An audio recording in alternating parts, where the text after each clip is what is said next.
السلام عليكم ورحمة الله وبركاته. أهلا بكم إخواتي وحبايبي في حلقة جديدة من حلقات قناتنا وقناتكم قناة المراجع المصري للمحاسب القانوني محمد صفار. النهاردة هنتكلم عن جزئية بسيطة وهي الكتاب الدوري، ودي نزلت في الفترة الأخيرة.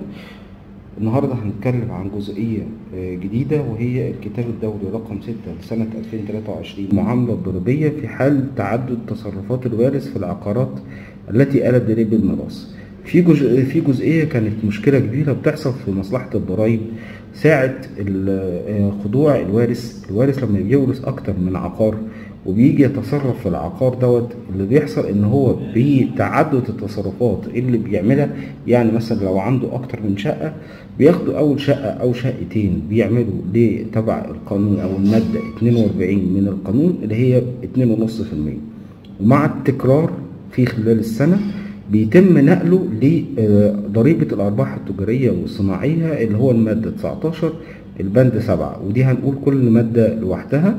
احنا بنتكلم على الجزئية دي لأنها جزئية مهمة جدا. فنزل كتاب دوري بخصوص الموضوع ده. قال لك ايه؟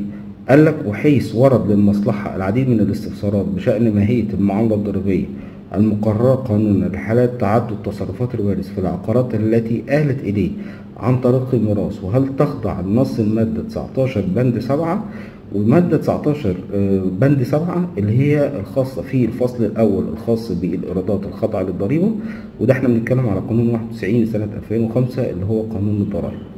بند 7 بيتكلم عن الأرباح التي يحققها من يزاولون تشييد أو شراء العقارات لحسابهم بقصد بيعها على وجه الاحتراف، سواء نتج الربح عن بيع العقار كله أو مجزأ إلى شقق أو غرف أو وحدات إدارية أو تجارية أو غير ذلك.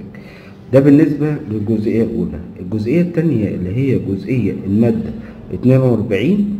المادة 42 في القانون، ودي برضه هسيب لكم نص القانون أسفل الفيديو للي حابب يطلع عليه.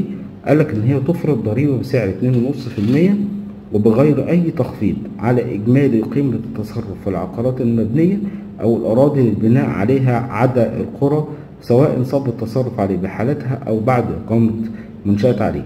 فحصل الخلاف هنا بين جزئية المادة 19 بند 7 والمادة 42 من القانون. فالكتاب الدوري ده لغى موضوع الخلاف ده خالص.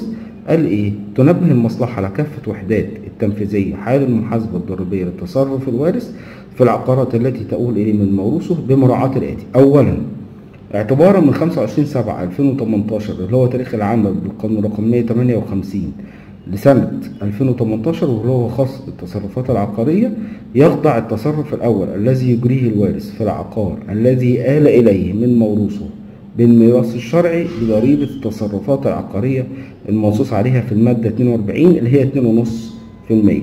طب ثانيا بقى، وهي دي المكمل والأهم، في حال تكرار تصرفات الوارث في العقارات التي آلت إليه بالميراث الشرعي من موروثه بتخضع لذات الضريبة المقررة بالمادة 42، يعني هيفضل على 2.5% مهما تعددت التصرفات ولا ينطبق بشأنها نص المادة 19 بند 7.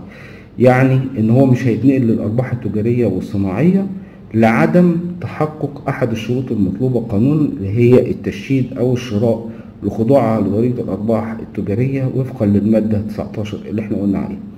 يعني هنا لو انت وارث اكتر من عقار وجيت تصرفت في العقارات ديت بدون اي تغيير فيها، وخدوا بالكم مهمه جدا، يعني انت ما جيتش مثلا في العقار ده بقى انت عدلت فيه، سواء مثلا ان انت هديت شقه او بنيتها من اول وجديد او هديت العقار وبنيته، انت ما عملتش عمليه اللي هي التشييد الخاصه بان انت تنقلك من الماده 42 للماده 19 سواء تشييد او شراء، ما عملتش الاثنين.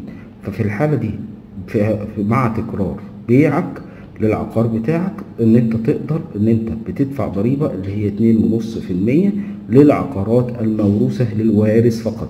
الكلام هنا بنأكد تاني على الجزئية الخاصة ان كل الكلام ده على العقارات الموروثة فقط وليست العقارات التي تم فيها تشييد او الشراء.